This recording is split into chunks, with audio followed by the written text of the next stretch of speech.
ಮೋದಿಯವರ ಒಂದು ದಶಕದ ಅವಿಚ್ಛಿನ್ನವಾದಂಥ ಮತ್ತು ಆನೆ ನಡೆದದ್ದೇ ದಾರಿ ಅನ್ನುವ ರೀತಿಯಲ್ಲಿ ಯಾವುದೇ ನಿರ್ಧಾರವನ್ನು ಯಾವುದೇ ಕ್ಷಣದಲ್ಲೂ ನಾವು ತೆಗೆದುಕೊಳ್ಳಿಕ್ಕೆ ಸಿದ್ಧರಾಗಿದ್ದೇವೆ ಅನ್ನುವಂಥ ಆ ಒಂದು ಧೀಮಂತ ರಾಜಕಾರಣದ ಆಡಳಿತದ ಯುಗ ಪರಿಸಮಾಪ್ತಿಯಾಗಿದೆ. ಆಮೇಲೆ ವಿರೋಧ ಪಕ್ಷದವರ ಶಕ್ತಿಯನ್ನ ಗೇಜ್ ಮಾಡೋದ್ರಲ್ಲಿ ಸೋತರು, ವಿರೋಧ ಪಕ್ಷವನ್ನ ಅತ್ಯಂತ ನಿರ್ಲಕ್ಷ್ಯ ಮಾಡಿದ್ರು, ವಿರೋಧ ಪಕ್ಷವನ್ನ ಅತ್ಯಂತ ಕಡೆಗಣಿಸಿದ್ರು. ಇದರ ಪರಿಣಾಮವನ್ನು ಈಗ ಬಿಜೆಪಿ ಅನುಭವಿಸ್ತಾರೆ. ಗ್ರಾಸ್ ರೂಟ್ ಲೆವೆಲಿನ ಗ್ರೌಂಡ್ ರಿಯಾಲಿಟಿಯನ್ನು ಅರ್ಥ ಮಾಡ್ಕೊಳ್ದೇನೆ ಒಂದು ರೀತಿಯಲ್ಲಿ ನಾನು ಮಾಡಿದ್ದೇ ಸರಿ ಅನ್ನುವ ರೀತಿಯಲ್ಲಿ ಪ್ರತಿಯೊಂದು ಪ್ರಕರಣಕ್ಕೂ ಅತ್ಯಂತ ಅಗ್ರೆಸಿವ್ ಆಗಿ ಮುಂದುವರೆದರು. ಪಕ್ಷದ ಒಳಗಡೆ ಯೋಗಿ ಆದಿತ್ಯನಾಥ್ ಅವರ ನಡೆ, ಈ ಅಗ್ರೆಸಿವ್ನೆಸ್ಸು ಎಷ್ಟರ ಮಟ್ಟಿಗೆ ಸರಿ. ಆದರೆ ಈ ದೇಶದಲ್ಲಿ ಒಂದು ನೆನಪಿಡಿ, ಒಳ್ಳೆ ಕೆಲಸಕ್ಕೆ, ಸಮಾಜಮುಖಿ ಕೆಲಸಕ್ಕೆ, ದೇಶದ ಅಭಿವೃದ್ಧಿ ಕೆಲಸಕ್ಕೆ, ಧಾರ್ಮಿಕವಾಗಿ ಅದನ್ನು ಪುನರುತ್ಥಾನಗೊಳಿಸುವ ಕೆಲಸಕ್ಕೆ, ಸನಾತನ ಧರ್ಮದ ಪುನರ್ ಪ್ರತಿಷ್ಠಾಪನೆಯ ಯಜ್ಞಕ್ಕೆ ಕವಡೆ ಕಾಸಿನ ಬೆಲೆಯೂ ಇಲ್ಲ. 24ರ ಚುನಾವಣೆ ಅದನ್ನು ಸಂಪೂರ್ಣವಾಗಿ ತೋರಿಸಿದೆ. ಪಪ್ಪು ಅಂತ ಹೇಳಿಸ್ಕೊಂಡ್ರು, ಇನ್ನೊಂದು ಹೇಳಿಸ್ಕೊಂಡ್ರು, ನಗೆಪಾಟ್ಲ ಆದ್ರು, ಟ್ರೋಲ್ ಆದ್ರು, ದೇಶದ ಭೌಗೋಳಿಕತೆ ಗೊತ್ತಿಲ್ಲ, ಇತಿಹಾಸ ಗೊತ್ತಿಲ್ಲ, ವರ್ತಮಾನವೂ ಗೊತ್ತಿಲ್ಲ, ಭವಿಷ್ಯವೂ ಗೊತ್ತಿಲ್ಲ, ಏನು ಗೊತ್ತಿಲ್ಲದೆ ಇದ್ದಂಥ ಅಜ್ಞಾನಿ ಅಂತ ಕರೆಸ್ಕೊಂಡಂಥ, ಗೇಲಿಗೆ ಒಳಗಾದಂಥ ಇದೇ ರಾಹುಲ್ ಗಾಂಧಿ ಇವತ್ತು ಅತ್ಯಂತ ಬಲಿಷ್ಠವಾಗಿ ನಿಲ್ಲುವ ಮತ್ತು ಪ್ರಧಾನಿ ಹುದ್ದೆಗೆ ಒಂದು ಅವರನ್ನ ಮಾಡಿ ಅಂತ ಹೇಳುವಂಥ ಒಂದು ಸ್ಥಿತಿಗೆ ಬಂದು ನಿಲ್ತದೆ ಅಂತ ಆದರೆ ಮೋದಿಯವರು ಯಾಕೆ ಬೇಕು ಈ ದೇಶಕ್ಕೆ?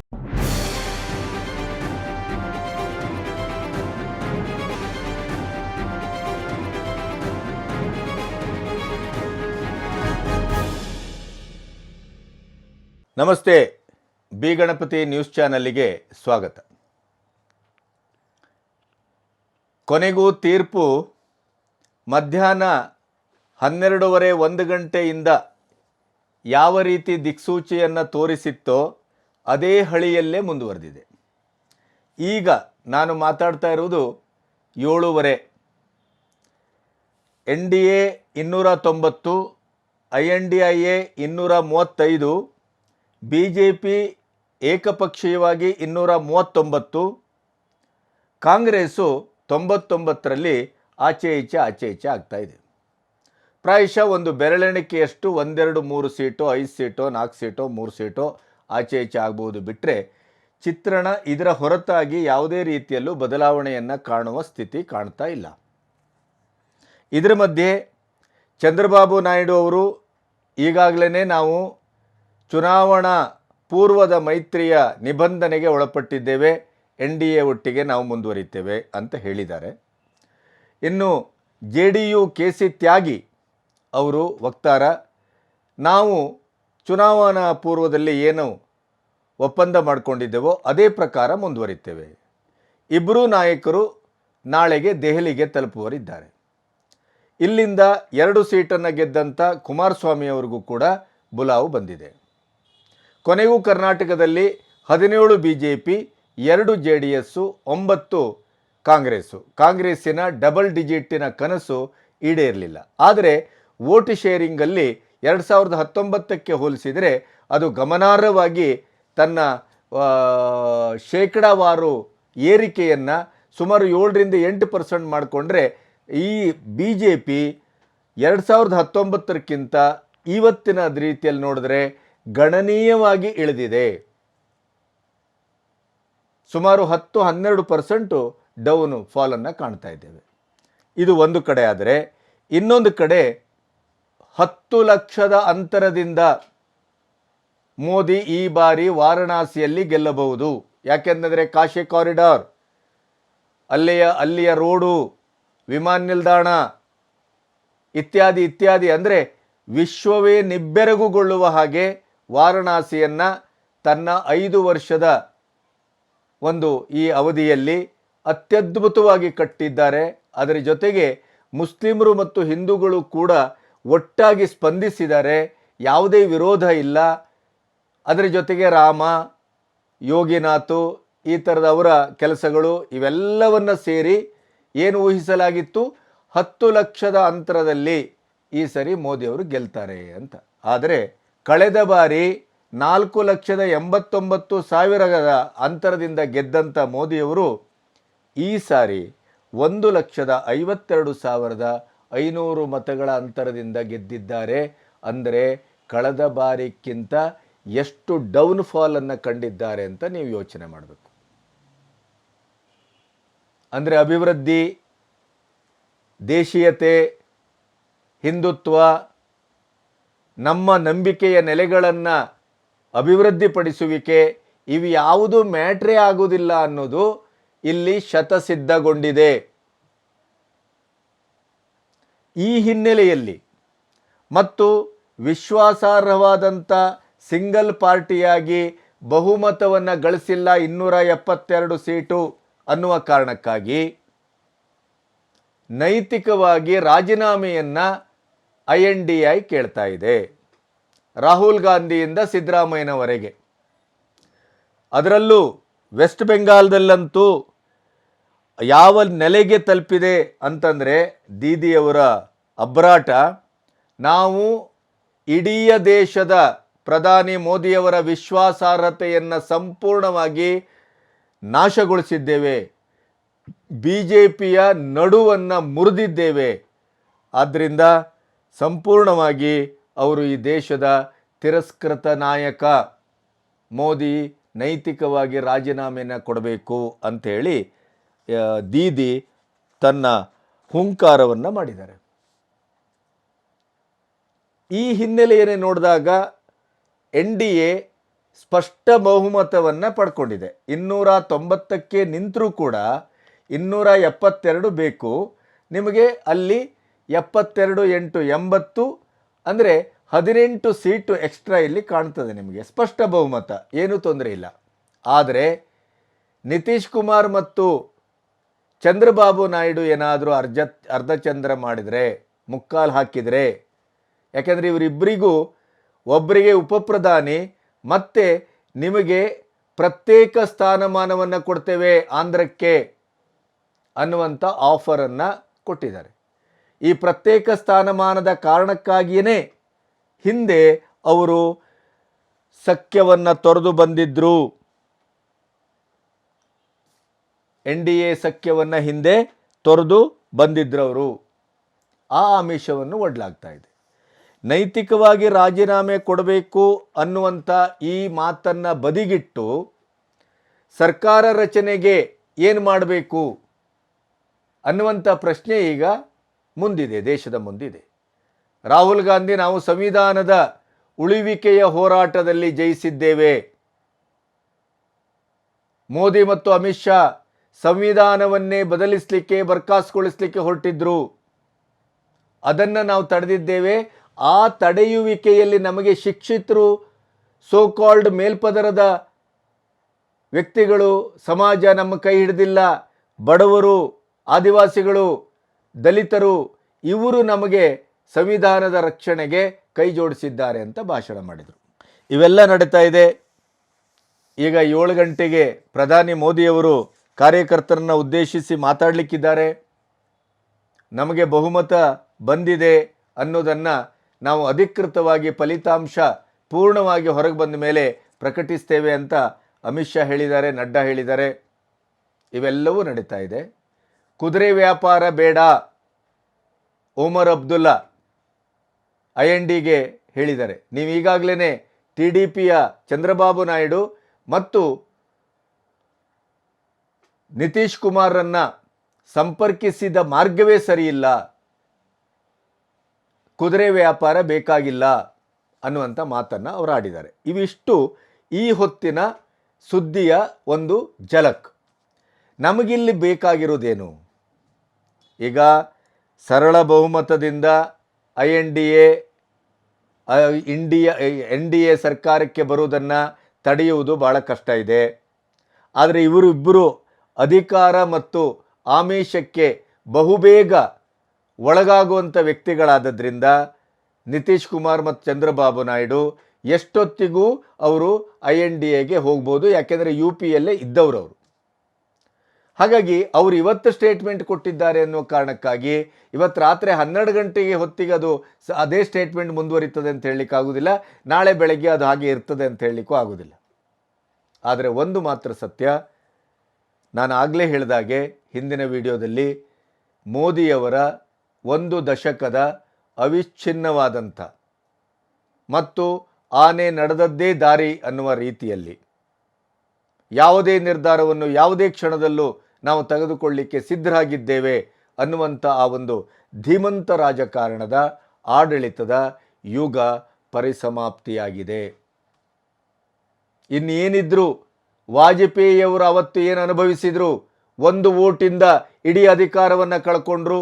ಆಮೇಲೆ ಸಮ್ಮಿಶ್ರ ಸರ್ಕಾರದ ಕಾರಣಕ್ಕಾಗಿ ಅವರಿಗೆ ಏನನ್ನ ಈ ದೇಶಕ್ಕೆ ಮಾಡಬೇಕಾಗಿತ್ತು ಅಂತ ಮನಸ್ಸಿತ್ತೋ ಅದನ್ನು ಮಾಡಲಿಕ್ಕಾಗದೇನೆ ಹೇಗೆ ಒಂದು ಅತಂತ್ರತೆಯಿಂದ ಒದ್ದಾಡಿದ್ರೋ, ಆ ಎಲ್ಲ ಒದ್ದಾಟ, ತಿಕ್ಕಲಾಟ, ಪೀಕಲಾಟ ಎಲ್ಲವೂ ಇನ್ನು ಮೊದಲಿನ ಮೋದಿಯ 56 ಇಂಚು ಎದೆ, ಆ ಎದೆಯ ಸ್ವರೂಪ ಹಾಗೆ ಇರುವುದಿಲ್ಲ, ಇರಲೂಬಾರದು. ಒಮ್ಮೆ ಅವರು ಅಧಿಕಾರಕ್ಕೆ ಬಂದು ಪ್ರಧಾನಿ ಆದರೂ ಕೂಡ ಅವರು ಇನ್ನು ಯಾವುದೇ ನಿರ್ಧಾರ ತೆಗೆದುಕೊಳ್ಳುವುದಿದ್ರು, ಒಂದು ಕಡೆ ನಿತೀಶ್ ಕುಮಾರ್, ಇನ್ನೊಂದು ಕಡೆ ಚಂದ್ರಬಾಬು ನಾಯ್ಡು, ಇವರಿಬ್ಬರು ಕೈಯಲ್ಲಿ ಕೋಲನ್ನು, ದಾರವನ್ನು ಮತ್ತು ಹುಕ್ಕನ್ನು ಹಿಡಿದು ನಿಂತಿರ್ತಾರೆ. ಹಾಗಾಗಿ ಈ NDA ಸರ್ಕಾರ ಅಂದರೆ ಮಿತ್ರ ಪಕ್ಷಗಳು ಒಂದು ನಾಮಕಾವಸ್ಥೆಯಾಗಿದ್ದವು ಅಷ್ಟೇ. NDAಯ ಒಂದು ಸೀರಿಯಸ್ ಮೀಟಿಂಗನ್ನೇ ಕರೆದಿರಲಿಲ್ಲ. ಈಗ 7ನೇ ತಾರೀಕಿಗೆ ಮೀಟಿಂಗ್ ಕರೆದಿದ್ದಾರೆ. ಈಗ NDA ಪಕ್ಷದ ಇಂಡಿವಿಜುವಲ್ ಆಗಿ ಒಬ್ಬೊಬ್ಬರನ್ನೇ ಸಂಪರ್ಕಿಸ್ತಾ ಇದ್ದಾರೆ. ಆದರೆ ಈ ದಶಕದಲ್ಲಿ ಅವರಿಗೆ ಈ ಸಂಪರ್ಕದ ಒಂದು ರುಚಿಯೂ ಗೊತ್ತಿರಲಿಲ್ಲ, ಸಂಪರ್ಕಿಸಬೇಕು ಅನ್ನುವಂಥ ಒಂದು ಸಾಮಾನ್ಯ ತರೀಕವೂ ಗೊತ್ತಿರಲಿಲ್ಲ. ಯಾಕೆಂತಂದರೆ ಅದರ ಅವಶ್ಯಕತೆ ಇರಲಿಲ್ಲ. ಯಾಕೆಂದರೆ ಅವರಿಗೆ 303 ಇತ್ತು. ಒಟ್ಟು NDA ಸಾಕಷ್ಟು ಬಹುಮತವನ್ನು ಪಡ್ಕೊಂಡು ಬಂದಿತ್ತು. ಹಾಗಾಗಿ ಅವರಿಗೆ ಅದರ ಅಗತ್ಯ ಇರಲಿಲ್ಲ. NDA 352, ಇವ್ರದ್ದು 303 ಇತ್ತು. ಈಗ NDA 352 ಇದ್ದದ್ದು 290ಕ್ಕೆ ಇಳಿದಿದೆ. ಆಮೇಲೆ ಇವ್ರದ್ದು 303 ಇದ್ದದ್ದು ಈಗ ಕೇವಲ 290ಕ್ಕೆ ಇಳಿದಿದೆ. ಹಾಗಾಗಿ ಈಗಿನ ಪರಿಸ್ಥಿತಿಯಲ್ಲಿ ಪ್ರಧಾನಿ ಮೋದಿಯವರ ವಿಶ್ವ ನಾಯಕತ್ವವು, ಧೀಮಂತ ಪ್ರಧಾನಿಯು ಅಥವಾ ಈ ದೇಶಕ್ಕೆ ಏನೋ ಪ್ರಧಾನಿ ಮೋದಿಯವರು ಮಾಡಿಬಿಡ್ತಾರೆ ಅನ್ನುವಂಥ ಕನಸು ಕಟ್ಟುವ ನಮ್ಮಂಥವರಿಗೆ, ದೇಶವಾಸಿಗಳಿಗೆ ಮೊದಲಿನ ಪ್ರಧಾನಿ ಸಿಗುವುದಿಲ್ಲ. ದೇವೇಗೌಡರಾದಂಗೆ ಆಗ್ಬೋದು, IK ಗುಜರಾಲ್ ಆದಂಗೆ ಆಗ್ಬೋದು, VP ಸಿಂಗ್ ಆಗದಂಗೆ ಆಗ್ಬೋದು. ಹೀಗೆ ನಮ್ಮ ಏನು ಪರಂಪರೆ ಇದೆಯಲ್ಲ, ಆ ಪ್ರಮಾಣಬದ್ಧತೆಯ ಒಳಗಡೆನೇ ಅವರು ಓಡಾಟ ಮಾಡಬೇಕಾಗತ್ತೆ, ಕೆಲಸ ಮಾಡಬೇಕಾಗತ್ತೆ. ಮೊದಲನಾಗೆ ಮಾಡಲಿಕ್ಕೆ ಆಗೋದಿಲ್ಲ. ಹಾಗಾಗಿನೇ ನಾನು ಹೇಳಿದ್ದು ಮೋದಿಯವರ ಯುಗ ಅಂತ್ಯ ಆಯಿತು. ಇನ್ನು 5 ವರ್ಷದ ನಂತರ ಬರ್ತಾರೆ ಅಂತಂದರೆ ಅವ್ರಿಗೆ ಈಗಾಗಲೇ ಅವರೇ ಹಾಕಿಕೊಂಡ 75ರ ಗಡುವು ಹತ್ತಿರ ಬಂದಾಗೋಗಿದೆ ಅವ್ರದ್ದು. ಇನ್ನು 5 ವರ್ಷದ ನಂತರ ಆದರೆ ಮತ್ತವರು ಪ್ರಧಾನಿ ಆಗುವ ಯಾವ ಸಾಧ್ಯತೆಯೂ ಇಲ್ಲ. ಇಂಥ ಹಿನ್ನೆಲೆಯಲ್ಲಿ ಹಾಗಾದರೆ ಈ ಅಧಿಕಾರ ಕಳ್ಕೊಂಡ್ರಲ್ಲ, ಅಂಥ ಒಂದು ಅದ್ಭುತವಾದಂಥ ಅವಕಾಶವನ್ನು BJP ಹೇಗೆ ಕಳ್ಕೊಳ್ತು? ಎಲ್ಲಿ ತಪ್ಪಾಯಿತು? ನನಗೆ ಅನ್ನಿಸುವುದು ಅತಿಯಾದ ಆತ್ಮವಿಶ್ವಾಸ.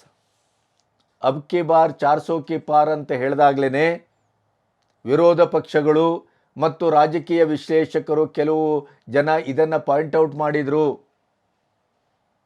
ಅತಿಯಾದ ಆತ್ಮವಿಶ್ವಾಸ ಅಹಂಕಾರದ ಸ್ವಭಾವ. ಅದು ಅಹಂಕಾರಕ್ಕೆ ಜಯಕ್ಕಿಂತ ಅಪಜಯವೇ, ಅವಘಡವೇ ಜಾಸ್ತಿ ಅಂತ ಹೇಳಿದರು. ಪ್ರಾಯಶಃ 10 ವರ್ಷ ನಾವು ಅದ್ಭುತವಾದಂಥ ಕೆಲಸ ಮಾಡಿದ್ದೇವೆ, ಜನಗಳಿಗೆ ಕಣ್ಣಿಗೆ ಕಾಣುವಂಥ ಕೆಲಸ ಮಾಡಿದ್ದೇವೆ, ಭ್ರಷ್ಟಾಚಾರ ರಹಿತ ಆಡಳಿತವನ್ನು ಕೊಟ್ಟಿದ್ದೇವೆ, ಬಹಳ ಶುದ್ಧವಾದಂಥ ರೀತಿಯ ಆಡಳಿತವನ್ನು ಕೊಟ್ಟಿದ್ದೇವೆ, ಅಂತಾರಾಷ್ಟ್ರೀಯ ಮಟ್ಟದಲ್ಲಿ ಭಾರತದ ಮಾನ ಮತ್ತು ಸ್ವಾಭಿಮಾನವನ್ನು, ಆರ್ಥಿಕವಾದಂಥ ಸ್ಥಿತಿಗತಿಗಳನ್ನು ಅತ್ಯಂತ ಉಜ್ವಲಗೊಳಿಸಿದ್ದೇವೆ. ಮೋದಿ ಒಬ್ಬ ವಿಶ್ವನಾಯಕನಾಗಿ ರೂಪುಗೊಂಡಿದ್ದಾರೆ, ಒಂದು ಧೀಮಂತ ನಾಯಕನಾಗಿ ರೂಪುಗೊಂಡಿದ್ದಾರೆ. ನಮ್ಮ ವಿದೇಶಿಯ ಇಡೀಯದಾದಂಥ ಒಂದು ಆ ಸಂಬಂಧ, ಆ ಒಂದು ಹೊಂದಾಣಿಕೆ, ನೀತಿ ರೀತಿ, ಅದು 75 ವರ್ಷದಲ್ಲಿ ಹಿಂದೆ ಇರಲಿಕ್ಕೂ ಸಾಧ್ಯ ಇಲ್ಲ, ಮುಂದೆ ಮಾಡಲಿಕ್ಕೂ ಸಾಧ್ಯ ಇಲ್ಲ ಅನ್ನುವ ರೀತಿಯಲ್ಲಿ ನಾವು ಕೊಂಡೋಗ್ತಾ ಇದ್ದೇವೆ. ಈ ಎಲ್ಲ ಚರಿಷ್ಮದ ಎದುರು ತಮ್ಮ ಭುಜವನ್ನು ತಾವೇ ತಟ್ಟಿಕೊಂಡು ತಮ್ಮ ನೆರಳನ್ನು ನೋಡ್ದೇನೆ ಕೇವಲ ಬೆಳಕನ್ನಷ್ಟೇ ನೋಡಿ ಎಲ್ಲೋ ಒಂದು ಕಡೆ ತಾವು ಏನು ಮಾಡಿದರೂ ನಡೀತದೆ, ಹೇಗಾದರೂ ನಾವು ವಿನ್ನಾಗ್ತೇವೆ, 3ನೇ ಬಾರಿ ಮತ್ತೆ ಅಧಿಕಾರಕ್ಕೆ ಬರುವ ಅರ್ಹತೆ ನಮಗೆ ಮಾತ್ರ ಇರುವುದು ಅನ್ನುವಂಥ ಈ ಭಾವನೆಯೇ ಇವರಿಗೆ ಮುಳುವಾಗಿತ್ತೇ ಅನ್ನುವಂಥ ಪ್ರಶ್ನೆ ಈಗ ಕಾಡ್ತಾ ಇದೆ. ಆಮೇಲೆ ವಿರೋಧ ಪಕ್ಷದವರ ಶಕ್ತಿಯನ್ನು ಗೇಜ್ ಮಾಡೋದ್ರಲ್ಲಿ ಸೋತರು, ವಿರೋಧ ಪಕ್ಷವನ್ನು ಅತ್ಯಂತ ನಿರ್ಲಕ್ಷ್ಯ ಮಾಡಿದರು, ವಿರೋಧ ಪಕ್ಷವನ್ನು ಅತ್ಯಂತ ಕಡೆಗಣಿಸಿದರು. ಇದರ ಪರಿಣಾಮವನ್ನು ಈಗ BJP ಅನುಭವಿಸ್ತಾ ಇದೆ. ಅದರ ಜೊತೆಗೆ BJPಯ ಇನ್ನೊಂದು ಮಾಡಲೇಬಾರದಿದ್ದಂಥ ಕೆಲಸ ಏನು ಅಂತಂದರೆ, ಇಡೀ ದೇಶದಲ್ಲಿ ಚುನಾಯಿತ ಸರ್ಕಾರವನ್ನು ಕೆಡುವ ಕೆಲಸವನ್ನು ಮಾಡಿದರು. ಉದಾಹರಣೆಗೆ ನಿಮಗೆ ಮಹಾರಾಷ್ಟ್ರದಲ್ಲಿ ಅಜಿತ್ ಪವಾರ್ನಿಂದ ಶರದ್ ಪವಾರ್ನ ಚಿಹ್ನೆವರೆಗೆ ಚೀನಲಾಯಿತು, ಕಿತ್ಕೊಳ್ಳಲಾಯಿತು. ಈಚೆ ಕಡೆ ಬಂದರೆ ಠಾಕ್ರೆ, ಅವರಿಗೂ ಅದೇ ರೀತಿಯ ಸಂಕಟವನ್ನು ಕೊಡಲಾಯಿತು. ಜನ ಅದನ್ನು ಕ್ಷಮಿಸಿಲ್ಲ. ಅಂದರೆ ಇಡೀ ದೇಶದಲ್ಲಿ ನಾವು ಅತ್ಯಂತ ಪ್ರಬಲರಾಗಿದ್ದೇವೆ ಅನ್ನುವಂಥ ಸ್ಥಿತಿಯಲ್ಲಿ ಎಲ್ಲಿ ಬೇಕಾದರೂ ಕೈ ಹಾಕಬಹುದು, ನಾವು ಯಾವ ಸರ್ಕಾರವನ್ನು ಬೇಕಾದ್ರೂ ಉಳಿಸ್ಬಹುದು, ಯಾವುದೇ ರೀತಿಯಲ್ಲೂ ಅಲ್ಲಿ ನಾವು ಕುದುರೆ ವ್ಯಾಪಾರವನ್ನು ಮಾಡಲಿಕ್ಕೆ ರೆಡಿದ್ದೇವೆ, ಆಪರೇಷನ್ ಕಮಲದ ಮೂಲಕ ನಾವು ಓವರ್ನೈಟ್ ಚೇಂಜಸ್ಸನ್ನು ತರ್ತೇವೆ ಅನ್ನುವಂಥ ಒಂದು ಧಾರ್ಷ್ಟ್ಯವನ್ನು ತೋರಿಸಿದ್ರಲ್ಲ, ಅದು ಮುಳುವಾಯಿತು. ಆಮೇಲೆ BJP NDA ಅಂತಂದರೆ only one and only Modi ಮತ್ತು ಅಮಿತ್ ಶಾ ಕೇಂದ್ರಿತ ಆಡಳಿತ, ಕಾರ್ಯಾಚರಣೆ, ಪಕ್ಷದ ಚಟುವಟಿಕೆ ಎಲ್ಲದಕ್ಕೂ ಅವರಿಬ್ಬರೇ ನಿರ್ಧಾರ ಮಾಡ್ತಾ ಇದ್ರು. ಇದು ಒಳಗಿನ ಅಸಮಾಧಾನವೂ ಕಾರಣ ಆಯಿತು. ಅದರ ಜೊತೆಗೆ ಸ್ಥಳೀಯ ನಾಯಕರನ್ನು, ಅವರ ಇಡೀ ಕೆಲಸ ಕಾರ್ಯಗಳನ್ನು ಮತ್ತು ಅವರ ಮೇಲೆ ಒಂದು ಹಿಡಿತ ಸಾಧಿಸುವುದನ್ನು, ವಾಚ್ ಡಾಗನ್ನು ಮಾಡೇ ಇಲ್ಲ. ಹಾಗೆ ಮಾಡಿದ್ದಿದ್ರೆ ಇವತ್ತು ಸಂವಿಧಾನದ ಉಳಿವಿಗೆ ಸಿಕ್ಕ ಇದು ಬಲ, ಆತ್ಮಬಲ ಮತ್ತು ಇದು ಜಯ ಅಂತ ಏನು ರಾಹುಲ್ ಗಾಂಧಿ ಹೇಳ್ತಾರಲ್ಲ, ಅದು ಕೇವಲ ಅನಂತಕುಮಾರ್ನಂತ ಒಬ್ಬ ಪಡಪೋಷಿ ರಾಜಕಾರಣಿಯಿಂದ ಬಂದದ್ದು. ನೀವು ಅದನ್ನು ನಿಗ್ರಹಿಸಲಿಕ್ಕಾಗಿಲ್ಲ. ಈ ಚುನಾವಣೆಯಲ್ಲೂ ಕೊನೆಗೆ ತನ್ನ ಸೀಟನ್ನು ಕಳ್ಕೊಳ್ಳುವುದಕ್ಕೂ ಅವರ ಇದೇ ರೀತಿಯ ಸಂವಿಧಾನದ ಮೇಲಿನ ದಾಳಿಯ ಕಾರಣ ಆಯಿತು. ಇಡೀ 5 ವರ್ಷ 2019ರ 5 ವರ್ಷ ಪೂರ್ತಿ ಸಂವಿಧಾನ ಬಚಾವೋ, ಸಂವಿಧಾನವನ್ನು ರಕ್ಷಿಸಿ, ಸಂವಿಧಾನವನ್ನು ಬದಲಿಸ್ತಾರೆ, ಸಂವಿಧಾನವನ್ನು ಬರ್ಖಾಸ್ತುಗೊಳಿಸ್ತಾರೆ ಅನ್ನುವಂಥ ಅಭಿಯಾನವನ್ನೇ ಕಾಂಗ್ರೆಸ್ಸು ರಾಷ್ಟ್ರವ್ಯಾಪಿ ಮಾಡ್ತಾ ಬಂತು. ಓನ್ಲಿ ಬಿಕಾಸ್ ಆಫ್ ಇದೆ ಉತ್ತರ ಕನ್ನಡದ ಹೆಗಡೆಯ ಒಂದೇ ಒಂದು ಮಾತು, ಅನಂತಕುಮಾರ್ ಹೆಗಡೆ, ಅಪ್ರಬುದ್ಧ ಹೆಗಡೆ, ಈ ಮಾತೇ ಇವತ್ತು NDA ಸರ್ಕಾರವನ್ನು ಮತ್ತು BJPಯನ್ನು ಈ ರೀತಿಯ ಸಂದಿಗ್ಧಕ್ಕೆ ತಂದು ನಿಲ್ಲಿಸಲಿಕ್ಕೆ ಮುಖ್ಯವಾದ ಕಾರಣವೇ ಅನಂತಕುಮಾರ್ ಹೆಗಡೆಯ ಈ ಅತಾರ್ಕಿಕವಾದಂಥ ಅಧಿಪ್ರಸಂಗದ ಈ ಬಾಯ್ತೆವಲಿನ ಮಾತು. ಅದನ್ನು ನಿಗ್ರಹಿಸಲಿಕ್ಕೆ ಆಗಲಿಲ್ಲ. ಆಮೇಲೆ BJP ಇನ್ನೊಂದೇನು ಮಾಡಿತ್ತು ಅಂತಂದರೆ, ಕೇಂದ್ರದಲ್ಲಿ ಕೂತು ಹೈಕಮಾಂಡ್ ನಾವು ನಡೆದದ್ದೇ ದಾರಿ, ನಾವು ಮಾಡಿದ್ದೇ ಆಟ. ಏಕೆ ಹೀಗೆ ಈ ಮಾತನ್ನು ಹೇಳ್ತೇನೆ ಅಂದರೆ, 2023ರ ವಿಧಾನಸಭಾ ಚುನಾವಣೆಯಲ್ಲಿ ಕೂಡ ಕರ್ನಾಟಕದ ದರಿದ್ರ ಮತ್ತು ಭ್ರಷ್ಟ, ನೀತಿಗೆಟ್ಟ, ಮಾನಗೆಟ್ಟ BJPಯ ಸ್ಥಳೀಯ ಶಾಸಕರಿಂದಲೇ, ಸ್ಥಳೀಯ ಮುಖಂಡರಿಂದಲೇ BJP ಸೋತಿತ್ತು, ಅದು ಪ್ರಶ್ನೆ ಬೇರೆ. ಆದರೆ ಪ್ರಯೋಗದ ಹೆಸರಿನಲ್ಲಿ 72 ಸೀಟನ್ನು ಹೊಸಬರಿಗೆ ಹಂಚುವ ಮೂಲಕ, ಪ್ರಯೋಗ ಮಾಡುವ ಮೂಲಕ ಇಲ್ಲಿ ಒಂದು ರಾಜಕೀಯವಾದಂಥ ಕೃಷಿಯಲ್ಲಿ 20-30 ವರ್ಷ ಅವರದೇ ಆದಂಥ ತರೀಕದಲ್ಲಿ ಬೆಳೆದು ಬಂದಂಥ ನಾಯಕರನ್ನು ಬದಿಗಿಡಲಾಯಿತು. ಅದು ಹೇಗೆ? ಸ್ಥಳೀಯವಾಗಿ ಒಂದು ಚಿಂತನೆ ಇಲ್ಲ, ಸ್ಥಳೀಯ ನಾಯಕರೊಟ್ಟಿಗೆ ಒಂದು ಸಂವಾದ ಇಲ್ಲ, ಸ್ಥಳೀಯ ನಾಯಕರನ್ನು ವಿಶ್ವಾಸಕ್ಕೆ ತೆಗೆದುಕೊಳ್ಳುವುದಿಲ್ಲ. ಎಲ್ಲವೂ ಪೇಪರಲ್ಲಿ ಬಂದ ಮೇಲೆ ಗೊತ್ತಾಗಿದೆ ಎಷ್ಟೋ ಜನರಿಗೆ. ಇಂಥ ಒಂದು ಪರಿಸ್ಥಿತಿಯನ್ನು ಇದೇ MP ಇಲೆಕ್ಷನ್ನಲ್ಲೂ ಮಾಡಿದರು. ಅದಕ್ಕೆ ಪೂರ್ವಭಾವಿಯಾಗಿ ಈಗ ಉದಾಹರಣೆಗೆ ರಾಜಸ್ಥಾನದಲ್ಲಿ ಈ ಥರ ದುಸ್ಥಿತಿ ಬಂದಿದೆ. ಯಾಕೆ ಬಂತದು? ವಿಜಯರಾಜೇ ಸಿಂಧ್ಯಾ ಅನುಭವಿ ರಾಜಕಾರಣಿ ಮತ್ತು ಆರೋಗ್ಯ ಎಲ್ಲ ಸರಿ ಇದೆ ಅವರದು, ಇವತ್ತಿಗೂ ಸಕ್ರಿಯ ರಾಜಕಾರಣ ಮಾಡುವಂಥವ್ರು. ಅವರನ್ನು ಬದಿಗೊತ್ತಿ ಮೊದಲ ಬಾರಿಗೆ ಶಾಸಕರಾದವರಿಗೆ ಮುಖ್ಯಮಂತ್ರಿ ಮಾಡುವ ಉದ್ದಟತನವನ್ನು ತೋರಿಸಿದರು. ಪ್ರಯೋಗದ ಹೆಸರು. ಈಗ ಪ್ರಯೋಗಕ್ಕೆ ಪಶುವಾಗಬೇಕಾದಂಥದ್ದು ಇದೇ ಕೇಂದ್ರ ನಾಯಕರ ಪರಿಸ್ಥಿತಿ. ಯಾವುದೇ ರೀತಿಯ ಸಂವಾದ ಇಲ್ಲ. ಪ್ರಜಾಪ್ರಭುತ್ವದ ಯಾವ ನೆಲೆಗಳನ್ನು ಗಾಳಿಗೆ ತೂರಿ ಚಕ್ರಾಧಿಪತ್ಯ, ಏಕಚಕ್ರಾಧಿಪತ್ಯ, ಒಳಗಿನ ಆಡಳಿತದಲ್ಲಿ ನಾನು ಹೇಳ್ತಾ ಇರೋದು ರಾಷ್ಟ್ರೀಯ ಮಟ್ಟದಲ್ಲಿ ಮೋದಿಯವರನ್ನ ಏಕಚಕ್ರಾಧಿಪತ್ಯ ಅಂತ ಕರೀತಾರೆ. ಕಾಂಗ್ರೆಸ್ ಅವರು ಅದನ್ನು ಹಿಟ್ಲರ್ಗಿರಿ ಅಂತ ಕರೀತಾರೆ. ಅದನ್ನು ಒಪ್ಪಲಿಕ್ಕೆ ಸಾಧ್ಯ ಇಲ್ಲ. ಅಂಥ ಒಂದು ಧೀಮಂತಿಕೆ ಕೆಲವು ಸರಿ ಇಲ್ಲದೆ ಇದ್ದರೆ ನಿಮಗೆ ಅಧಿಕಾರವನ್ನು ಚಲಾಯಿಸಲಿಕ್ಕೂ ಆಗೋದಿಲ್ಲ. 370 ಅಂತ ಒಂದು ಐತಿಹಾಸಿಕವಾದಂಥ ಅಬಗ್ರೇಷನ್ ಮಾಡಲಿಕ್ಕೂ ಆಗೋದಿಲ್ಲ, ಅದು ಬೇರೆ. ಆದರೆ ಒಳಗೆ ಎಷ್ಟು ಪ್ರಜಾಪ್ರಭುತ್ವದ ಮತ್ತು ಒಳಗೆ ನಿಮ್ಮ ಪಕ್ಷದ ಒಳಗಡೆ ಎಲ್ಲಿದೆ ಸ್ವಾತಂತ್ರ್ಯ? ಇಲ್ಲ. ಪ್ರಜಾಪ್ರಭುತ್ವದ ಗುಣಗಳೇ ಇಲ್ಲ. ಏಕಚಕ್ರಾಧಿಪತ್ಯ, ಶಂಖದಿಂದ ತೀರ್ಥ ಬಿದ್ದದ್ದೇ ಸರಿ. ಈ ರೀತಿಯಿಂದಲೇ ಅದರ ಜೊತೆಗೆ ಉತ್ತರ ಪ್ರದೇಶದ ಡಿಸಾಸ್ಟರ್ ಗಿರಿಗೆ ಪ್ರಾಯಶಃ ನನಗನ್ನಿಸ್ತದೆ ನಮ್ಮ ಮಾಧ್ಯಮದ ಕೊಡುಗೆಯೂ ಇದೆ ತುಂಬ. ಏನು ಅಂತಂದರೆ ಬುಲ್ಡೋಜರ್ ಬಾಬಾ ಅಂತ ಅವ್ರಿಗೆ ಹೆಸರಿಟ್ಟೆವು ನಾವು. ಆಮೇಲೆ ಅವರು ಕೂಡ ಗ್ರಾಸ್ ರೂಟ್ ಲೆವೆಲಿನ ಗ್ರೌಂಡ್ ರಿಯಾಲಿಟಿಯನ್ನು ಅರ್ಥ ಮಾಡ್ಕೊಳ್ದೇನೆ ಒಂದು ರೀತಿಯಲ್ಲಿ ನಾನು ಮಾಡಿದ್ದೇ ಸರಿ ಅನ್ನುವ ರೀತಿಯಲ್ಲಿ ಪ್ರತಿಯೊಂದು ಪ್ರಕರಣಕ್ಕೂ ಅತ್ಯಂತ ಅಗ್ರೆಸಿವ್ ಆಗಿ ಮುಂದುವರೆದರು. ಅವರನ್ನು ನಿಗ್ರಹಿಸ್ಲಿಕ್ಕೆ ಹೋಗಿಲ್ಲ, ಅದರ ಬಗ್ಗೆ ಒಂದು ಮಥನ ಮಾಡಿಲ್ಲ, ಸಂವಾದ ಮಾಡಿಲ್ಲ, ಅದರ ಬಗ್ಗೆ ಒಂದು ಚರ್ಚೆ ಆಗಲಿಲ್ಲ. ಪಕ್ಷದ ಒಳಗಡೆ ಯೋಗಿ ಆದಿತ್ಯನಾಥ್ ಅವರ ನಡೆ, ಈ ಅಗ್ರೆಸಿವ್ನೆಸ್ಸು ಎಷ್ಟರ ಮಟ್ಟಿಗೆ ಸರಿ, ಅದರ ದುಷ್ಪರಿಣಾಮ ಏನು, ಅದರ ಇನ್ನೊಂದು ಫೇಸ್ ಇದೆಯಲ್ಲ ಅದನ್ನು ಯೋಚನೆ ಮಾಡಿಲ್ಲ. ಸಗಟಾಗಿ ಅದನ್ನು ಮುಂದುವರಿಲಿಕ್ಕೆ ಬಿಡಲಾಯಿತು. ಅದು ದೇಶವ್ಯಾಪಿ ಅತ್ಯಂತ ವ್ಯಾಪಕವಾದಂಥ ಪ್ರಚಾರ ಪಡ್ಕೊಳ್ತು, ಪ್ರಶಂಸೆಯನ್ನು ಪಡ್ಕೊಳ್ತು, ಅದು ಪ್ರಶ್ನೆ ಬೇರೆ. ಆದರೆ ಈ ದೇಶದಲ್ಲಿ ಒಂದು ನೆನಪಿಡಿ,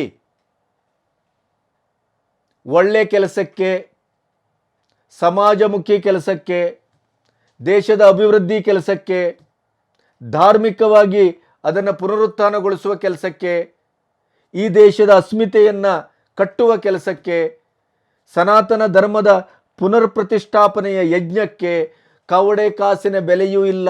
24ರ ಚುನಾವಣೆ ಅದನ್ನು ಸಂಪೂರ್ಣವಾಗಿ ತೋರಿಸಿದೆ. ನೋಡಿ, ಈ ಸಂದರ್ಭದಲ್ಲಿ ಒಂದು ಮಾತು ಹೇಳ್ತೇನೆ. ಈ ನಮ್ಮ ಆತ್ಮವಿಹೀನ ಹಿಂದೂ ಸಮಾಜದ ಪ್ರತಿಯೊಬ್ಬರು ಅರ್ಥ ಮಾಡ್ಕೋಬೇಕು ಈ ಚುನಾವಣೆಯನ್ನು.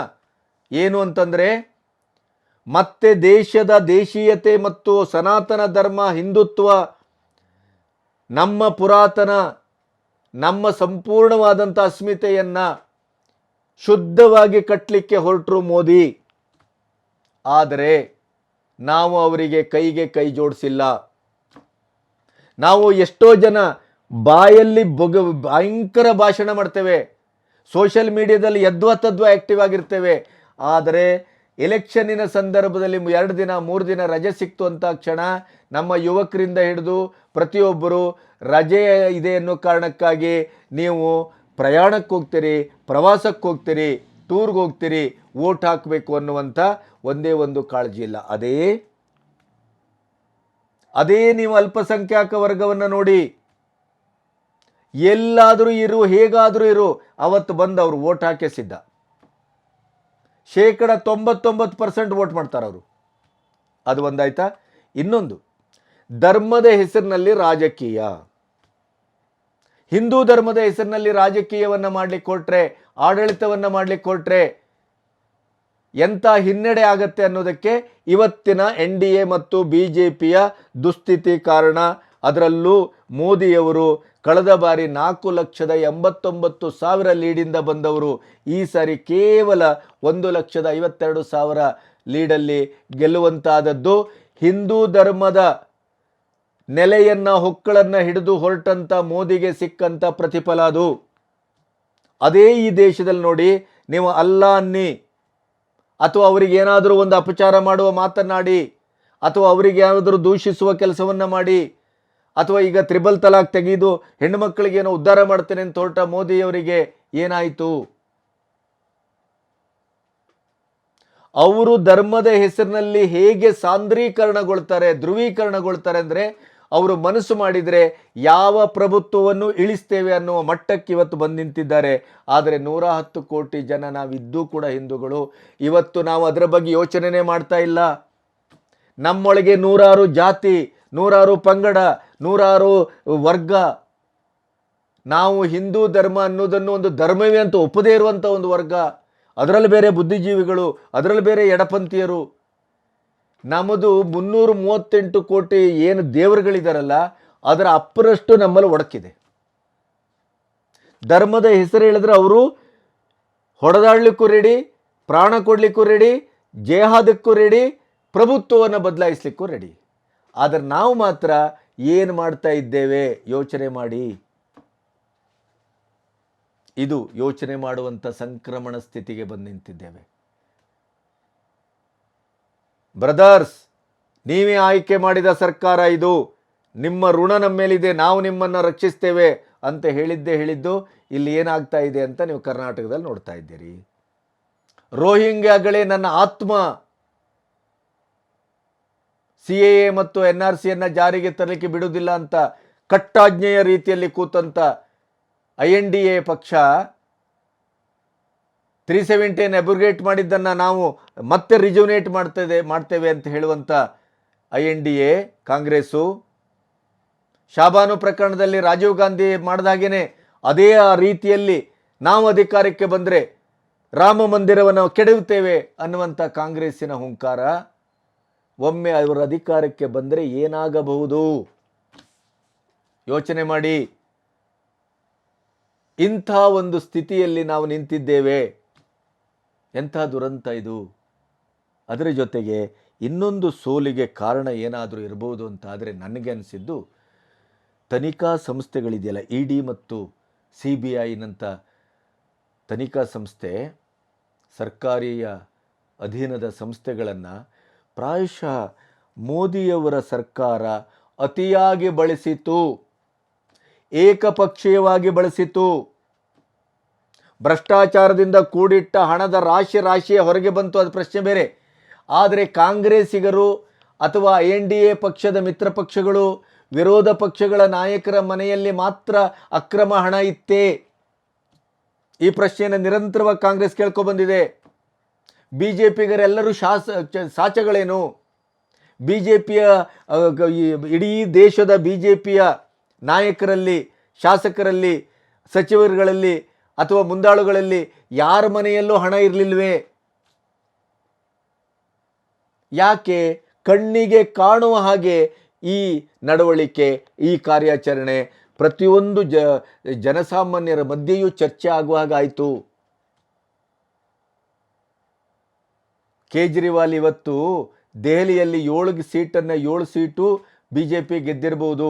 ಆದರೆ ಎಲೆಕ್ಷನ್ನಿನ ಸಂದರ್ಭದಲ್ಲಿ ಕೇಜ್ರಿವಾಲ್ ಜೈಲಿಗೆ ಹೋದದ್ದು ಕಾನೂನಿನ ಪ್ರಕ್ರಿಯೆಯಲ್ಲಿ ಆದರೂ ಕೂಡ ಅದು ಮೋದಿ ಸರ್ಕಾರವೇ ಕಳಿಸಿದ್ದು ಅನ್ನುವಂಥ ಒಂದು ಒಂದು ಒಂದು ಊಹೆ ಅಥವಾ ಒಂದು ತರ್ಕ ಜನಸಾಮಾನ್ಯರ ಮಧ್ಯೆ ನೆಲೆಗಟ್ಟಿದೆ, ಮಡುಗಟ್ಟಿದೆ, ಚರ್ಚೆಗೊಳಗಾಗಿದೆ. ಈ ಎಲ್ಲ ಫ್ಯಾಕ್ಟರ್ಗಳು ಅಂದರೆ ಇದಕ್ಕೆ ಕಾರಣ ಏನು ಅಂದರೆ, ಒಂದು ತೌಲನಿಕವಾದ ಆತ್ಮಾವಲೋಕನವೇ ಇರಲಿಲ್ಲ ಅಂತ. ನಮಗೆ ಬಲಿಷ್ಠವಾದಂಥ ಅಧಿಕಾರವನ್ನು, ಸಂಖ್ಯೆಯನ್ನು ಜನ ಕೊಟ್ಟಿದ್ದಾರೆ. ನಿಮಿಷದ ಲೆಕ್ಕದಲ್ಲಿ ನಾವು ಅಭಿವೃದ್ಧಿ ಕೆಲಸಗಳನ್ನು ಮಾಡ್ತಾ ಇದ್ದೇವೆ. ಈಗ ತತ್ಕಾಲದಲ್ಲಿ ಸ್ವಲ್ಪ ಬೆಲೆ ಏರಿಕೆ ಅಂತ ಅನಿಸ್ಬೋದು, ಆದರೆ ಇನ್ಫ್ರಾಸ್ಟ್ರಕ್ಚರನ್ನು ಕಟ್ತಾ ಇದ್ದೇವೆ. GDP ಜಾಸ್ತಿ ಆಗ್ತಾ ಇದೆ. ಭವಿಷ್ಯದ ಭವ್ಯ ಭಾರತವನ್ನು ಕಟ್ಟಲಿಕ್ಕೆ ನಾವು 2047ರ ಗಡುವನ್ನು ಹಾಕ್ಕೊಂಡಿದ್ದೇವೆ. ಇದು ಜನರಿಗೆ ಅರ್ಥ ಆಗುತ್ತೆ. ಏನು ದರಿದ್ರ ಮನಸ್ಥಿತಿ BJPದು ಅಂತಂದರೆ, ಕೇಂದ್ರದಿಂದ ಸ್ಥಳೀಯ ನಾಯಕರಿಗೆ ಯಾವುದೇ ಸಂವಾದ, ಚರ್ಚೆ ಇಲ್ಲದೇ ಅಲ್ಲಿಂದ ಪ್ರಭುತ್ವವನ್ನು ಹೇರಲಾಗುತ್ತೆ. ಇವತ್ತು ಇಲ್ಲಿ ನಾಯಕನಾಗಿದ್ದವನು ನಾಳೆ ಪಾಪರಾಗ್ಬಿಡ್ತಾನೆ. ಅತ್ಯಂತ ಜತನದಿಂದ ಕೆಲಸ ಮಾಡಿದಂಥ ಪ್ರತಾಪ್ ಸಿಂಹನಂಥವರನ್ನು ತೆಗೆದು ಬಿಸಾಡ್ಬಿಡ್ತೀರಿ, ಒಡೆಯರನ್ನು ತಂದು ಕೂಡಿಸ್ತೀರಿ. ಇದು ಇಡೀ ದೇಶದಲ್ಲಿ ಮಾಡ್ತೀರಲ್ಲ. ಇದೇ ಕೆಲಸಕ್ಕೆ ಇಲ್ಲಿ ಸ್ಥಳೀಯ ನಾಯಕರದ್ದು ಒಂದು ಸಮಸ್ಯೆ ಇದೆ. ಕೇಂದ್ರದ ಯಾವುದೇ ಯೋಜನೆಗಳನ್ನು, ಉದಾಹರಣೆಗೆ ಕೃಷಿ ಕಾಯ್ದೆ, ಇಂಥ ಅದ್ಭುತ ಪ್ರತಿಭಟನೆ ಆಯಿತು, ದೇಶ ವಿದೇಶದಲ್ಲಿ ಎಲ್ಲರೂ ಗಮನಿಸುವಂಥ ಪ್ರತಿಭಟನೆ. ಆದರೆ ಈ ಪಡಪೋಷಿ ನಮ್ಮ BJPಯ ರಾಷ್ಟ್ರ ಮಟ್ಟದ ಈ ಒಂದು ಕೃಷಿ ಕಾಯ್ದೆಯನ್ನು ಸ್ಥಳೀಯ ಮಟ್ಟದ ಯಾವುದೇ ನಾಯಕರು, ಅವರು BJP ಸರ್ಕಾರ ಇರುವಂಥ ಸರ್ಕಾರದ ಅಂಡರಲ್ಲಾಗಲಿ MP ಗಳಾಗಲಿ ಯಾರೂ ಕೂಡ ಜನಸಾಮಾನ್ಯರಿಗೆ ಕೇಂದ್ರದ ಯೋಜನೆಗಳನ್ನು ತಿಳಿಸಿಕೊಡುವ ಕೆಲಸವನ್ನು ಮಾಡಿಲ್ಲ. ಅದು ಆಯುಷ್ಮಾನ್ ಇರ್ಬೋದು, ಜನ್ಧನ್ ಇರ್ಬೋದು, GST, ಅದು ಯಾಕೆ ಬೇಕು ಈ ದೇಶಕ್ಕೆ, ಯಾಕೆ ತಂದೆವು ನಾವು, ಅದನ್ನು ಹೇಳಲಿಲ್ಲ. ಅದು ಬಿಡಿ, ಚರಿತ್ರೆಯಲ್ಲಿ ಮೊದಲ ಬಾರಿಗೆ ಒಬ್ಬ OBC, BJPಯ ಒಂದು ಸಂದರ್ಭದಲ್ಲಿ OBC ಪ್ರಧಾನಿ ಮೋದಿಯವರು, ಅವರನ್ನು OBC ಜನಾಂಗದಿಂದ ಬಂದಂಥ ಒಬ್ಬ ಪ್ರಧಾನಿ ನಮ್ಮನ್ನು ಆಳ್ತಾ ಇದ್ದಾರೆ ಅಂತೇಳಿ ಜನಸಾಮಾನ್ಯರಿಗೆ ಮುಟ್ಟಿಸುವ ಕೆಲಸವನ್ನೇ ಮಾಡಿಲ್ಲ ಅಂತ. ಅಂದರೆ ಎಷ್ಟು ಲೂಪೋಲ್ಸ್ ಇದೆ ನೋಡಿ. ಆಮೇಲೆ ಕಾಂಗ್ರೆಸ್ಸನ್ನು, ಆ ಕಾಂಗ್ರೆಸ್ ಘಟಬಂಧನನ್ನು ಅತ್ಯಂತ ತುಚ್ಛೀಕರಣದಿಂದ ನೋಡಿದರು, ನಿರ್ಲಕ್ಷ್ಯದಿಂದ ನೋಡಿದರು. ಇದರ ಪರಿಣಾಮ ಇರಬಹುದು ಅಂತ ನನಗೆ ಕೆಲವು ನನ್ನ ಮಟ್ಟಕ್ಕೆ ನನಗೆ ಅನಿಸಿದರ ಮೇಲೆ ನಾನು ಕೆಲವು ಚರ್ಚೆಯನ್ನು ಕಟ್ತಾ ಇದ್ದೇನೆ. ಅದರ ಜೊತೆಗೆ ಈ ದೇಶದ ಒಂದು ದೌರ್ಭಾಗ್ಯ ಇದೆ. ಈ ದೇಶಕ್ಕೆ ಬುದ್ಧಿವಂತ ಪ್ರಧಾನಿ ಬೇಡ, ಬಲಿಷ್ಠ ಪ್ರಧಾನಿ ಮತ್ತು ಬಲಿಷ್ಠ ಪಕ್ಷವೂ ಬೇಡ. ಆಮೇಲೆ ಜನರಿಗೆ ಉದ್ಧಾರ ಮಾಡುವಂಥ ಕನಸುಗಳನ್ನು ಕಟ್ಟಿಕೊಂಡಂಥ, ಯಾವುದೇ ವ್ಯಾಮೋಹ ಇಲ್ಲದೆ ಇದ್ದಂಥ, ಬೈರಾಗಿ ತರದಂಥ ಒಬ್ಬ ಪ್ರಧಾನಿಯೂ ಬೇಕಾಗಿಲ್ಲ. ಕಳ್ಳರು ಬೇಕು, ಕಾಕರು ಬೇಕು, ಭ್ರಷ್ಟರು ಬೇಕು, ತಿನ್ನುವವರು ಬೇಕು, ನುಂಗುವವರು ಬೇಕು, 5, 6, 7 ತಲೆಮಾರಿಗೆ ಕೂಡಿಟ್ಟವ್ರು ಬೇಕು. ಇಂಥವರೇ ಬೇಕು. ಕಟ್ ಅಂದ್ಕೊಳ್ಳೆ 1 ಲಕ್ಷ ಹಾಕ್ತೇವೆ, ನಿಮಗೆ ವಿದ್ಯುತ್ ಫ್ರೀ, ನಿಮಗೆ ಬಸ್ ಪ್ರಯಾಣ ಫ್ರೀ, ನಿಮಗೆ ತಿಂಗಳಿಗೆ 2,000 ಕೊಡ್ತೇವೆ, ಅದು ಕೊಡ್ತೇವೆ, ಇದು ಕೊಡ್ತೇವೆ. ಇಂಥದ್ದು ಹೇಳುವಂಥ ಕೆಟ್ಟ ನಾಯಕರು, ದುಷ್ಟ ನಾಯಕರು, ಅವರದೇ ಆದಂಥ ಕುಟುಂಬವನ್ನು, ಅವರದೇ ಆದಂಥ ತಲೆಮಾರುಗಳನ್ನು ಆರ್ಥಿಕವಾಗಿ ಕಟ್ಟಿಕೊಳ್ಳುವಂಥ ನಾಯಕರು, ಇಂಥದ್ದೇ ನಾಯಕರು ಬೇಕು ಈ ದೇಶಕ್ಕೆ. ಇಲ್ಲದೇ ಇದ್ದರೆ ರಾಹುಲ್ ಗಾಂಧಿಯನ್ನು ಪ್ರಧಾನಿ ಅಂತ ಮಾಡಬೇಕು ಅಂತ ಈಗ ಅವರು INDA ಘಟಬಂಧನದಲ್ಲಿ ಒಬ್ಬೊಬ್ಬರಾಗಿ ಹೇಳ್ತಾ ಇದ್ದಾರೆ. ರಾಹುಲ್ ಗಾಂಧಿ ಪ್ರಧಾನಿ ಆಗಬೇಕು ಅಂತ ಹೇಳ್ತಾ ಇದ್ದಾರೆ ಮಹಾರಾಷ್ಟ್ರದಿಂದ. ಸಮಾಜವಾದಿ ಪಕ್ಷದವರು ಹೇಳ್ತಾ ಇದ್ದಾರೆ ಅಖಿಲೇಶ್ ಯಾದವ್ ಆಗಬೇಕು ಅಂತ ಹೇಳ್ತಾ ಇದ್ದಾರೆ. ಹಾಗೆ ಇವರು ಹೇಳ್ತಾ ಇದ್ದಾರೆ ಈಗ ಅಷ್ಟು ಅದ್ಭುತವಾದಂಥ ಪರ್ಫಾರ್ಮ್ ಮಾಡಿದಂಥ TMC 29 ಸೀಟ್ ಏನು ಪಡ್ಕೊಂಡಿದೆ ಪಶ್ಚಿಮ ಬಂಗಾಳದಲ್ಲಿ, ದೀದಿಯವರೇ ಪ್ರಧಾನಿ ಆಗಬೇಕು ಅಂತ ಹೊರಟಿದ್ದಾರೆ. ಈಗ ಅಲ್ಲೂ ಅಷ್ಟೇನು ಸುಲಭ ಇಲ್ಲ, ಪ್ರಧಾನಿಯ ಜಗಳ ಈಗಲೇ ಆರಂಭ ಆಗಿದೆ. ಅಂದರೆ ಪಪ್ಪು ಅಂತ ಹೇಳಿಸ್ಕೊಂಡ್ರು, ಇನ್ನೊಂದು ಹೇಳಿಸ್ಕೊಂಡ್ರು, ನಗೆಪಾಟ್ಲ ಆದರು, ಟ್ರೋಲ್ ಆದರು. ದೇಶದ ಭೌಗೋಳಿಕತೆ ಗೊತ್ತಿಲ್ಲ, ಇತಿಹಾಸ ಗೊತ್ತಿಲ್ಲ, ವರ್ತಮಾನವೂ ಗೊತ್ತಿಲ್ಲ, ಭವಿಷ್ಯವೂ ಗೊತ್ತಿಲ್ಲ, ಏನು ಗೊತ್ತಿಲ್ಲದೆ ಇದ್ದಂಥ ಅಜ್ಞಾನಿ ಅಂತ ಕರೆಸ್ಕೊಂಡಂಥ, ಗೇಲಿಗೆ ಒಳಗಾದಂಥ ಇದೇ ರಾಹುಲ್ ಗಾಂಧಿ ಇವತ್ತು ಅತ್ಯಂತ ಬಲಿಷ್ಠವಾಗಿ ನಿಲ್ಲುವ ಮತ್ತು ಪ್ರಧಾನಿ ಹುದ್ದೆಗೆ ಒಂದು ಅವರನ್ನು ಮಾಡಿ ಅಂತ ಹೇಳುವಂಥ ಒಂದು ಸ್ಥಿತಿಗೆ ಬಂದು ನಿಲ್ತದೆ ಅಂತ ಆದರೆ ಮೋದಿಯವರು ಯಾಕೆ ಬೇಕು ಈ ದೇಶಕ್ಕೆ? ಅಭಿವೃದ್ಧಿ ಯಾಕೆ ಬೇಕು ಈ ದೇಶಕ್ಕೆ? ನೀವು ಬಿಟ್ಟಿ ಭಾಗ್ಯವೇ ಸಾಕು. ಜಾತಿ ಹೆಸರಿನಲ್ಲಿ, ಧರ್ಮದ ಹೆಸರಿನಲ್ಲಿ ವೋಟ್ ಬ್ಯಾಂಕ್ ರಾಜಕಾರಣವನ್ನು ಮಾಡ್ತಾ, ದೇಶದ ಸಂಪತ್ತನ್ನು ಲೂಟಿ ಹೊಡೆತಾ, ಭಯೋತ್ಪಾದಕರೊಟ್ಟಿಗೆ ಕೈ ಜೋಡಿಸ್ತಾ, ಚೈನಾ ಮತ್ತು ಪಾಕಿಸ್ತಾನ BJPಗೆ ಶತ್ರು ರಾಷ್ಟ್ರ ಇರಬಹುದು, ನಮಗೆ ಮಿತ್ರ ರಾಷ್ಟ್ರ ಅಂತ ಪಬ್ಲಿಕ್ಕಲ್ಲಿ ಘೋಷಿಸುವ, ಅದರ ಜೊತೆಗೆ ಸಾಂವಿಧಾನಿಕವಾದಂಥ ಸ್ಥಳಗಳಲ್ಲಿ ಪ್ರಜಾಪ್ರಭುತ್ವದ ದೇಗುಲ ಅಂತ ಕರೆಸಿಕೊಳ್ಳುವ ಸ್ಥಳಗಳಲ್ಲಿ ಪಾಕಿಸ್ತಾನಕ್ಕೆ ಜಿಂದಾಬಾದ್ ಅಂತಂದರೆ ಅವರಿಗೆ ಸೀಟ್ ಸಿಗುತ್ತೆ, ಸಚಿವ ಪದ ಸಿಗುತ್ತೆ. ಇಲ್ಲಿ ಬಂದು ಭಾರತವನ್ನು ಅಭದ್ರಗೊಳಿಸಬೇಕು, ಛಿದ್ರಗೊಳಿಸಬೇಕು ಅಂತ ಬಾಂಬ್ ಹಾಕುವವರಿಗೆ ಅವರು ಬ್ರದರ್ಸ್ ಅಂತ ಕರೆಸ್ಕೊಳ್ತಾರೆ. ಇಂಥವರಿಗೆ ಅವಕಾಶ. ಭಾರತದ ಪ್ರಜಾಪ್ರಭುತ್ವ ಎಂಥ ಒಂದು ಸ್ಥಿತಿಗೆ ಬಂದ್ಬಿಟ್ಟಿದೆ ನೋಡಿ. ಜನಸಾಮಾನ್ಯರನ್ನ ಗ್ರಾಸ್ ರೂಟ್ ಲೆವೆಲಲ್ಲಿ ವಿಶ್ವಾಸಕ್ಕೆ ತೆಗೆದುಕೊಳ್ಳದೇ ಇದ್ದರೆ, ನಿಮ್ಮ ಯೋಜನೆಯನ್ನು ಅವರಿಗೆ ಅರ್ಥ ಮಾಡುವ ಹಾಗೆ ನೀವು ಅವರಿಗೆ ಕೊಡದೇ ಇದ್ದರೆ, ತಿಳಿಸದೇ ಇದ್ದರೆ, ನಿಮ್ಮ ಆಡಳಿತದ ಎಲ್ಲ ತರೀಕಾಗಳನ್ನು ಅವರಿಗೆ ಮನದಟ್ಟು ಮಾಡದೇ ಇದ್ದರೆ, ಈ ದೇಶದಲ್ಲಿ ಯಾವುದೇ ಅಭಿವೃದ್ಧಿ ಮಾಡಿ, ರಸ್ತೆ ಮಾಡಿ, ನೀವು ಇದನ್ನು ಕಂಪ್ಯೂಟರ್ ಚಿಪ್ ತನ್ನಿ ಅಥವಾ ಇನ್ನೊಂದು ಮಾಡಿ, ಮಗದೊಂದು ಮಾಡಿ, ಮೇಕ್ ಇನ್ ಇಂಡಿಯಾ ಅಂತ ಹೇಳಿ ಎಲ್ಲ ಯುದ್ಧ ವಿಮಾನಗಳು ಅದು ಇದು ಎಲ್ಲವನ್ನು ಬೇರೆ ದೇಶದಿಂದ ತರಿಸ್ಕೊಂಡು ಬೋಫೋರ್ಸ್ ಅಂತ ಹಗರಣ ಮಾಡಿ ಅದಕ್ಕೆ ಬೆಲೆ, ಅದೇ ನಮ್ಮ ದೇಶದಲ್ಲಿ HAL ಅಂತರಲ್ಲಿ ಅದನ್ನು ಸಿದ್ಧಗೊಳಿಸಿ ನಾವು ಸ್ವತಂತ್ರರಾಗಬೇಕು, ನಾವೇ ಯುದ್ಧ ವಿಮಾನಗಳನ್ನು ರಫ್ತು ಮಾಡಬೇಕು. ಬೇಕಾಗಿಲ್ಲ. ಯುದ್ಧ ಕಾಲದಲ್ಲಿ ಕರೋನಾ ಸಂದರ್ಭದಲ್ಲೂ ಕೂಡ ಇಡೀ ಜಗತ್ತು ಆರ್ಥಿಕ ಹಿಂಜರಿತದಿಂದ ಅಸ್ಥಿರತೆಯಿಂದ ಬಳಲ್ತಾ ಇದ್ದರೆ ನಾವು 8.2 ದಾಖಲೆ ಮಾಡಿದ್ದೇವೆ GDP. ಯಾವ ಕರ್ಮಕ್ಕೆ ಬೇಕಾಗಿಲ್ಲ. ಕಟಾಕಟ್ 1 ಲಕ್ಷ ಕೊಟ್ಬಿಡಿ, ಹೆಂಡ ಕೊಡಿ, ಎಲ್ಲ ಫ್ರೀ ಬೀಸ್ ಕೊಡಿ, ಅವ್ರು ನಿಮ್ಗೆ ಓಟ್ ಹಾಕ್ತಾರೆ, ನೀವು ಅಲ್ಲಿ ಡೆಲ್ಲಿಯಲ್ಲಿ ಕೂತ್ಕೊಂಡು ಮಜಾ ಮಾಡಿ. ಕೃಷ್ಣನೂ ಬೇಡ, ರಾಮನೂ ಬೇಡ, ವಿದ್ಯೆ ಬೇಡ, ಏನೂ ಬೇಕಾಗಿಲ್ಲ.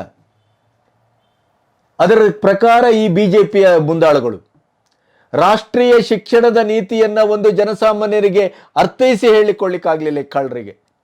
ಮತ್ತು ಇವರು ಏನು ಮಾಡಬಲ್ಲರು? ಅದೇ ರೀತಿ ಮೋದಿ ಮತ್ತು ಅಮಿತ್ ಶಾ ಏನು ಮಾಡಿದ್ರು ನಾವು ಗೆಲ್ಸ್ಕೊಂಡು ಬರ್ತೇವೆ, ನೀವು ನಮ್ಮ ಹೆಸರು ಹೇಳಿದ್ರೆ ಸಾಕು, ಮೋದಿ ಹೆಸರು. ಪಂಚಾಯತ್ ಚುನಾವಣೆ ಕೂಡ ಮೋದಿ ಪೋಸ್ಟ್ರು. ಇವರ ದೌರ್ಭಾಗ್ಯದ ಹಣೆ ಬರಕ್ಕೆ ಇಂಥ ಒಂದು ಷಂಡತನ. ಪ್ರತಿಯೊಂದಕ್ಕೂ ಮೋದಿ ಮೋದಿ ಮೋದಿ ಮೋದಿ. ಮತ್ತು ಇವ್ರದ್ದು ಯಾಕೆ? ಇವರ ಕರ್ಮ ಏನು? ಅಂದರೆ ಮೋದಿಯ ನಾಮ ಜಪದಲ್ಲಿ ಏನಾಯಿತು ಈ 10 ವರ್ಷದಲ್ಲಿ? ಸಂಪೂರ್ಣವಾಗಿ ಅಂದರೆ ನೀವು ಈ ಬಳಸದೇ ಇದ್ದ ಅಂಗಾಂಗಗಳ ಕಥೆ ಆಯಿತು.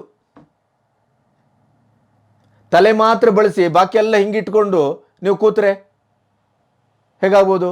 ಒಕ್ಕೈ ಬಾಬಾ ಅಂತಿದ್ದ ಒಬ್ಬ, ಗೊತ್ತಾ ನಿಮಗೆ? ಸತ್ತೋದ ಅವನು. 32 ವರ್ಷ ಒಂದು ಕೈ ಮೇಲ್ ಮಾಡಿಕೊಂಡು ನಿಂತಿದ್ದ ಅವನು. ಕೊನೆಗೆ ಅವನ ಸತ್ತಾಗ ಅವನ ಕೈ ಕಾಲನ್ನೆಲ್ಲ ಕತ್ತರಿಸಿ ಸುಡಬೇಕಾಯ್ತು. ಹಾಗೆ ಆಗಿದೆ BJPಯ ಕತೆ. ಅಮಿತ್ ಶಾ ಮತ್ತು ಮೋದಿ ಎನ್ನುವಂಥ 2 ಅಂಗಗಳು ಕೆಲಸ ಮಾಡ್ತವೆ, ಉಳಿದ ಅಂಗಗಳೆಲ್ಲ ನಿಷ್ಕ್ರಿಯ ಆಗಿದ್ದಾವೆ. ಇದು ವಾಸ್ತವ. ಈ ಸೋಲಿಗೆ ಅಮಿತ್ ಶಾ, ಮೋದಿ ಮುಖ್ಯವಾದ ಹೊಣೆಯನ್ನು ಹೊರಬೇಕು. ವಿರೋಧ ಪಕ್ಷದವರು ಹೇಳ್ತಾರೆ ನೈತಿಕತೆಯನ್ನು ಹೊತ್ತು ನೀವು ರಾಜೀನಾಮೆ ಕೊಡಬೇಕು ಅಂತ. ನೋ, ಈ ಸೋಲಿನ ಅವಲೋಕನ ಮಾಡಿಕೊಳ್ಳೋದಕ್ಕೆ ಆ ಎಲ್ಲ ಜವಾಬ್ದಾರಿಯನ್ನು, ನೈತಿಕತೆಯನ್ನು ಇವರಿಬ್ಬರೇ ಹೊರಬೇಕು. ಮತ್ತು ಈ ಪಕ್ಷದ ಕಾರ್ಯಕರ್ತರು, ಅವರು ಇವರು ಆ ನಾಯಕರು ಪಾಯಕರು ಎಲ್ಲ ಇದ್ದಾರಲ್ಲ, ಅವರು ಯಾರೂ ಪಕ್ಷನಿಷ್ಠರಲ್ಲ, ಅವರು ದೇಶನಿಷ್ಠರು ಅಲ್ಲ, ಅವರು ಸ್ವನಿಷ್ಠರು. ಅದನ್ನು ಗೇಜ್ ಮಾಡುವಲ್ಲಿ ಸೋತರು ಇವರು. ಸೊ ನನಗೆ ಅನ್ನಿಸೋದು ಇವತ್ತಿನ ಈ ಅಯೋಮಯವಾದಂಥ ಸ್ಥಿತಿಯಲ್ಲಿ ಅತ್ಯಂತ ಭರವಸೆದಾಯಕವಾಗಿ 2047ರಲ್ಲಿ ಒಂದು ಬಲಿಷ್ಠ ಭಾರತದ ಕನಸನ್ನು, ಸನಾತನ ಭಾರತದ ಕನಸನ್ನು, ದೇಶೀಕೃತ ಒಂದು ವ್ಯವಸ್ಥೆಯನ್ನು ನಾವು ನಿರೀಕ್ಷೆ ಮಾಡಿದ್ದೇವಲ್ಲ, ಈ 10 ವರ್ಷದಲ್ಲಿ ಮೋದಿಯವರು ಕೊಟ್ಟಂಥ ಒಂದು ಅಭಿವೃದ್ಧಿಶೀಲ ರಾಜಕೀಯದ ಒಂದು ಚಿತ್ರಣದಲ್ಲಿ ಅದು ಅತ್ಯಂತ ನೋವನ್ನು ತರುವ ಮಟ್ಟಕ್ಕೆ ಈ ಸೋಲು ಬಂತಲ್ಲ. ಆದ್ದರಿಂದ ಆ ಸೋಲಿಗೆ ಇವತ್ತು TVಯಲ್ಲಿ ಅಲ್ಲಿ ಇಲ್ಲಿ ನೀವೆಲ್ಲ ಚರ್ಚೆ ನೋಡಿದ್ರೆ ಮೋದಿಯವರ ನಾಯಕತ್ವ ಅಂತ ಹೇಳಿಕೊಂಡು ಚುನಾವಣೆಗೆ ಬಂದವರು ಈಗ ಸ್ಥಳೀಯ ಸಮಸ್ಯೆಗಳು ಅಂತ ಶುರು ಮಾಡಿದ್ದಾರೆ. ಅದು ಕಾಂಗ್ರೆಸ್ಸಿಂದ ಚಾಳಿ. ಗೆದ್ದರೆ ರಾಹುಲ್ ಗಾಂಧಿ, ಸೋತ್ರೆ ಸ್ಥಳೀಯ ಸಮಸ್ಯೆ ಇತ್ಯಾದಿ. ಹಾಗಾಗಿ ಆ ರೋಗದಿಂದ BJPಯೂ ಹೊರಗೆ ಬಂದಿಲ್ಲ. ಮತ್ತು ದುರಂಕಾರ ಮತ್ತು ನಾವು ಏನು ಮಾಡಿದರೂ ನಡೀತದೆ ಅನ್ನೋದನ್ನು ಆಂತರಿಕವಾಗಿಯೂ ಪಕ್ಷದ ಒಳಗೂ ಪಕ್ಷದ ಹೊರಗೂ ಆಡಳಿತದಲ್ಲೂ ಎಲ್ಲ ಕಡೆ ಅದು ಪಸರಿಸಿದ್ರಿಂದ ಆ ಭಾವ ಅವರಿಗೆ ಈ ಒಂದು ನಿರ್ಭಾವವನ್ನು ತಂದಿದೆ. ಅದು ಬಹಳ ಮುಖ್ಯವಾದ ಕಾರಣವೇನೋ ಅನ್ನುವಂಥದ್ದು ನನ್ನ ಒಂದು ಅಭಿಮತ ಅಷ್ಟೆ. ನಮಸ್ತೆ.